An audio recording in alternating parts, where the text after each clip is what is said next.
Soumya office চলে যাওয়ার পর আমি এক কাপ কফি নিয়ে শান্তিতে খেতে বসি।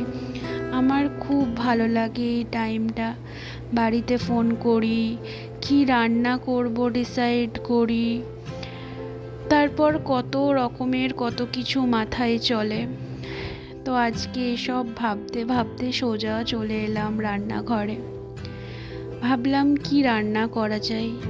ফ্রিজ খুলে দেখলাম ফুলকপি কাটা আছে, আলুও কাটা আছে, ভেন্ডি কাটা আছে, আর কিছু চিকেন পকোড়ার পকোড়াও ভাজা আছে।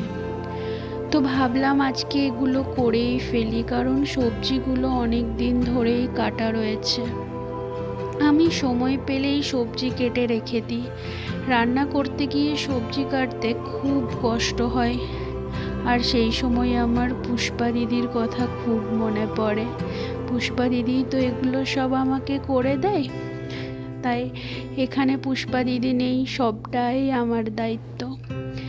এই সবজি কাটার কথা ভাবলেই আমার কেমন যেন কষ্ট হয়। যাই হোক, তো আমি প্রথমে একটু চিলি চিকেন বানিয়ে নিলাম।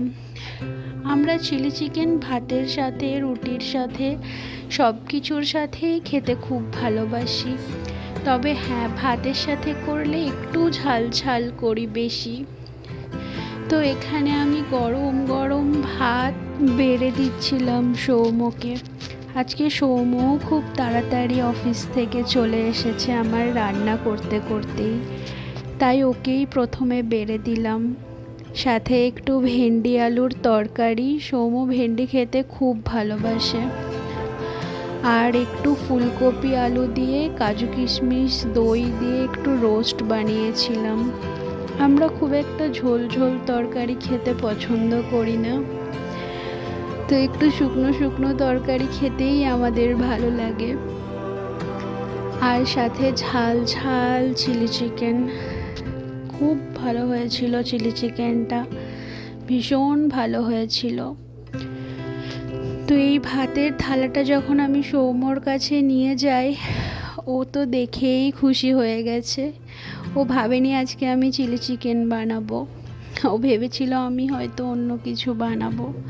ও মাংস খেতে খুব ভালোবাসে, তো ওর জন্য এটা আজকে খুব ভালো একটা প্ল্যাটার হয়ে গেছিল। চলো আমিও খেয়ে নিই।